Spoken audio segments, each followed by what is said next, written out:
तुम्हें तो मैं अपने माता पिता की सेवा करने के लिए यहाँ लाया हूँ। उससे ज़्यादा तुम्हारा मेरा कोई रिश्ता नहीं। सुरेश की यह शब्द अभी भी मालकिन के कानों में गूंज रहे थे। ऐसा लग रहा था कि यह सब उसके खिलाफ साजिश कर रहे हों। बार बार उसके दिमाग में घूम घूम कर उसे हथौड़े जैसे मार रहे थे। सर दर्द से फटा जा रहा था। आखिर रो रो कर लाल हो आंखें लाग रो रो कर लाल हो चुकी थी, पर उसकी परी पड़ी भी किसकी थी। सब अपने अपने काम में व्यस्त थे। जेठ जेठानी नंद ही सब अपने अपने कमरे में जाने की तैयारी कर रहे थे। पति सुरेश अभी थोड़ी देर पहले यहाँ से रवाना हुआ था कि उतने में नरेंद्र अनीता कमरे में आए और उससे बोले कि भाभी, आप कब तक ही आंसू बहाते रहोगी। भाई तो सीधा साधा जवाब देकर चला गया कि वह तो तुम्हें माँ बाप की सेवा करने के लिए लाया है, तो अपना फर्ज निभा कर, जब तक माँ पापा हैं तब तक तुम यहाँ पर हो, वरना उसके बाद भैया तुम्हें अपने साथ ही तो ले जाएंगे। इतने में जेठानी आ गई। ललिता भी कमरे में आई है और आते ही बोली, अरे हम लोग जा रहे हैं, कम से कम मुस्कुरा दो। रोते हुए चेहरे में विदा करोगी तो बहुत अच्छा लगेगा क्या हम लोगों को, क्योंकि बेवजह ही माँ हैसियत से फेल हो रही थी। पति बाहर कमाने ही तो गया है, कोई भाग छोड़ के थोड़ा ना तुम्हें गया है। तुम्हें छोड़कर वापस लौट कर भी आएगा, और काम आएगा नहीं तो तुम लोगों के कमाएगा नहीं तो तुम लोगों को क्या ऐसे क्या खिलाएगा जो बेवजह का तमाशा कर रही हो। कोई पहली बार तो गया नहीं है जो इतना नाटक कर रही हो। लेकिन मालकिन अपने पलंग से उठकर खड़ी भी नहीं हुई। सबको लग रहा था जैसे उसे कुछ पता ही नहीं है। तब तक सासू माँ बिमला जी भी कमरे में आ गई।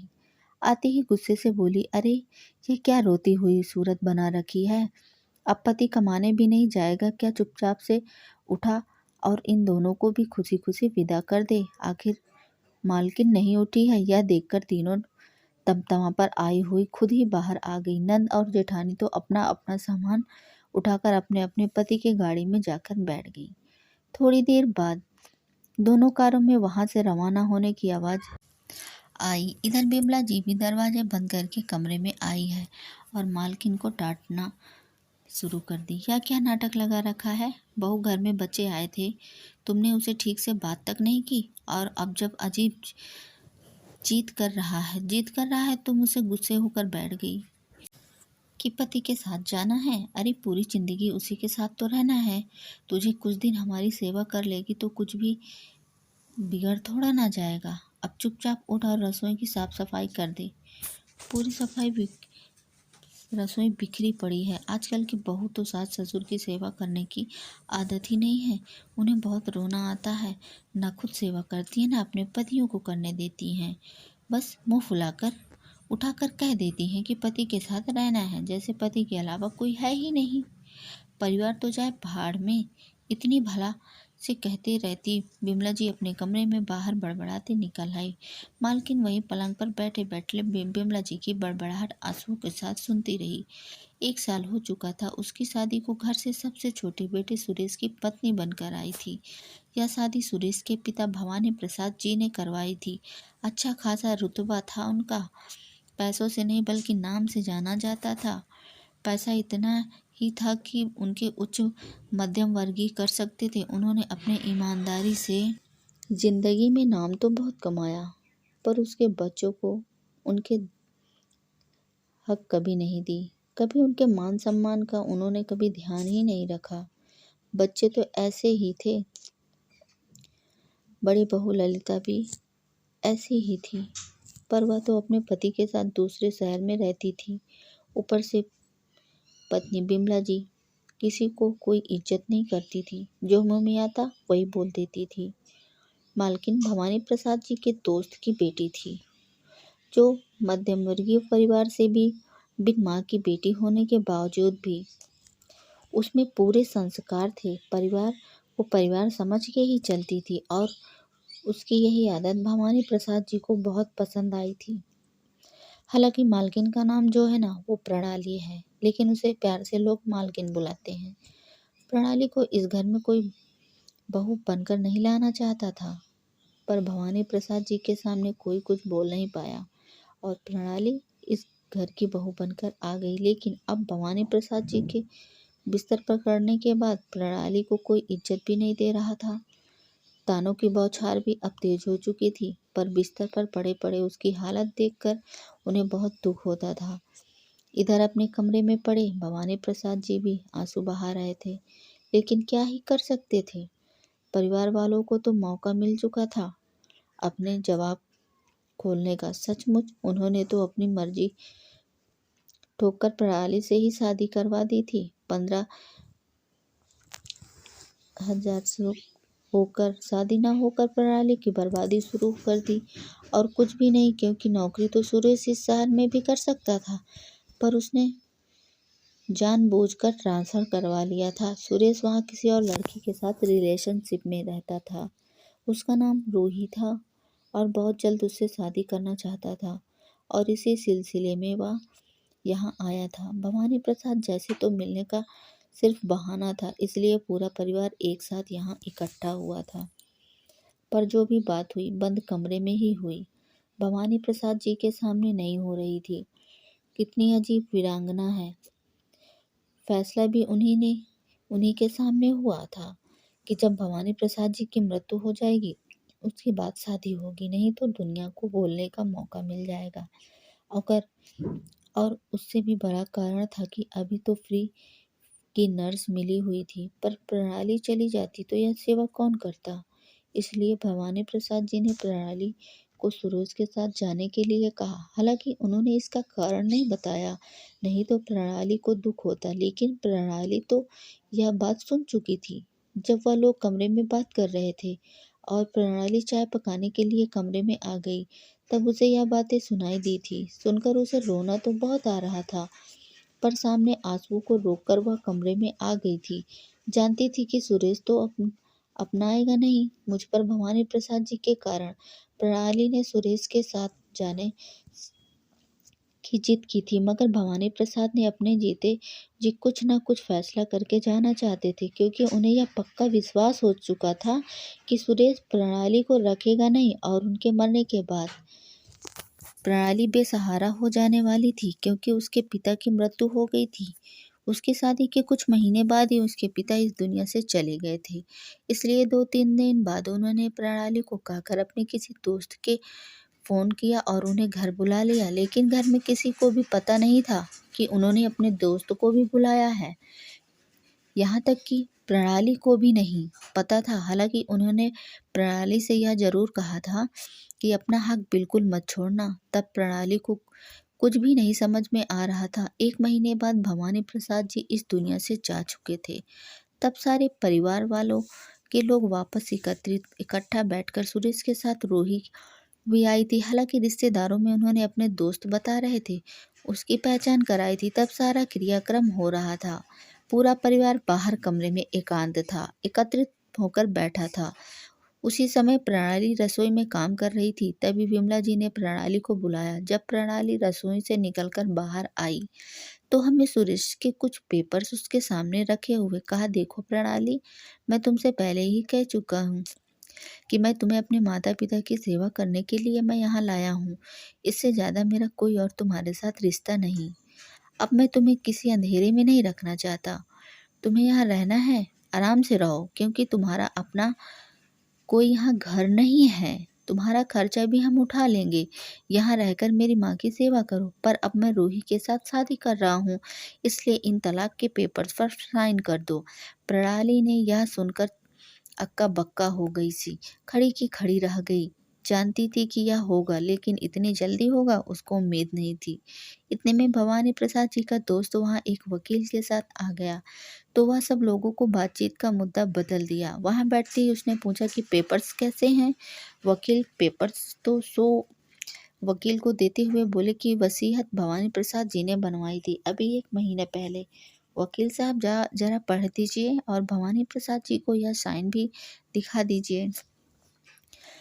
उनकी बात सुनते ही सब लोग एक दूसरे की शक्ल देखने लगे और बिमला जी बोली, तो आप इस दिन वसीयत के लिए यहाँ आए थे? जो भाभी जी पर आपने तो मुझे बताया ही नहीं, कैसे पता चलता आपको? भाभी जी, आप भाई साहब के बिस्तर पकड़ने के बाद बैठी कब हैं उनके पास, जो मैं आपको बता दूं?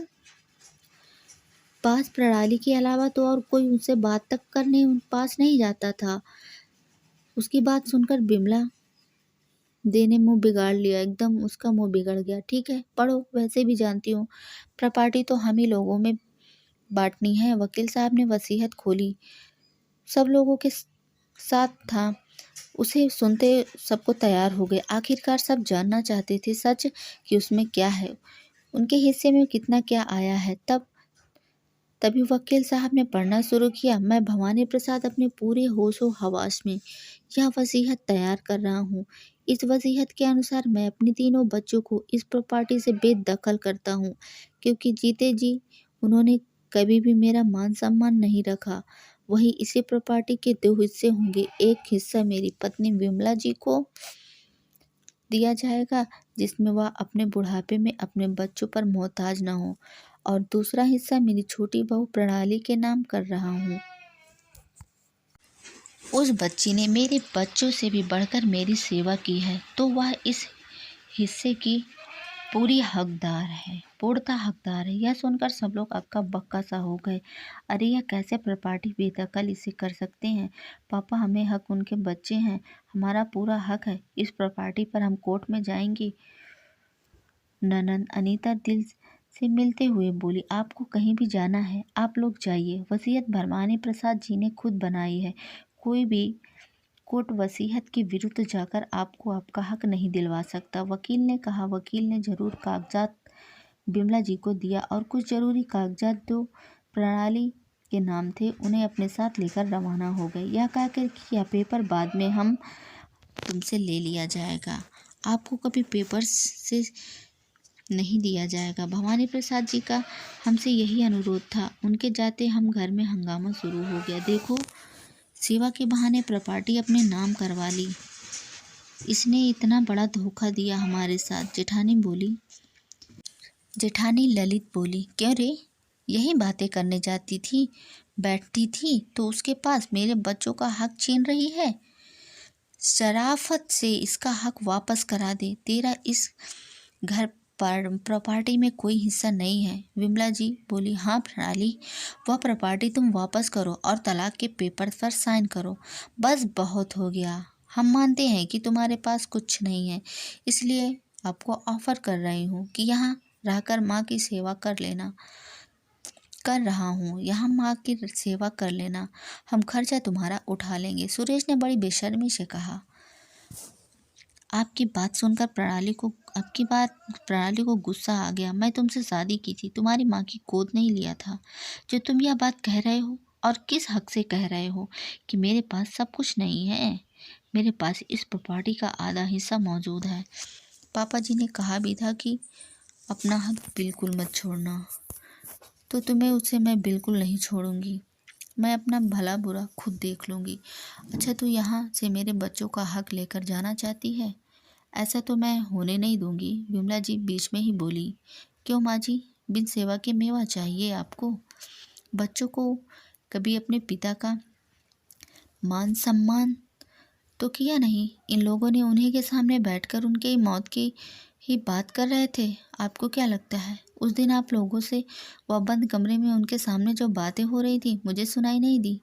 वकील साहब कह चुके हैं कि आपको जिस कोर्ट में जाना है आप वहाँ जाइए, और रही बात मेरी, तो फिलहाल मैं यहाँ से जा रही हूँ। और रही बात तलाक की, तो जब तक आधी प्रॉपर्टी मेरे नाम नहीं हो जाएगी तब तक मैं तलाक भी नहीं दूंगी।